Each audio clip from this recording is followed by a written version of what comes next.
Madam Speaker, I rise today to urge my colleagues on both sides of the aisle to support H.R. 2672, the Helping Expanding Lending Practices in Rural Communities Act, as amended.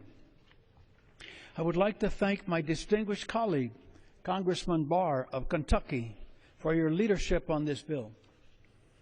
As the chairman of the Congressional Rural Housing Caucus, I have dealt with the varying definitions of rural for many years. Given that the definitions promulgated by the USDA are problematic on many counts, I was very concerned when I learned that the CFPB originally used them as a guide for their rule.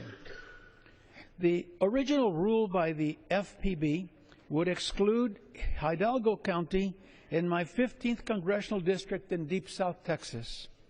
Hidalgo County includes some urban areas, but much of it is also rural. It is home to the most colonias in the nation. Colonias often lack basic infrastructure such as indoor plumbing and electricity. They are rural by definition. We need to ensure that community banks and credit unions are not prevented from investing in such rural communities. The CFPB's new mortgage rules discourage risky mortgage lending practices that sparked the financial crisis. However, community banks and credit unions did not cause the crisis and have legitimate reasons for flexibility when it comes to serving rural America. Rural community bankers know their customers by name. Often, they are the only option for credit within hundreds of miles. They understand the unique financial needs of their community and how best to serve the farmers, to serve the ranchers and small businesses that rely on them. I appreciate the CFPB has heard our concerns and has responded by offering a short exemption. I believe the petition process enacted by this legislation will only strengthen the CFPB's final rule.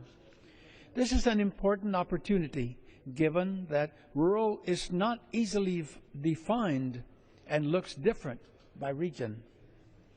It makes good sense for the CFPB to follow the USDA's lead and for communities to be able to petition their rural status. I thank Congressman Barr for his outstanding work on this bill and for including the changes that I proposed. Defining rural on a county-level basis is too arbitrary, given the large size of counties in Texas and other western states. I do not believe the bill undermines the CE's commitment to consumer protection, and I ask my colleagues to support H.R. 2672, and with that, I yield back. The gentleman yields back. The gentlelady reserves.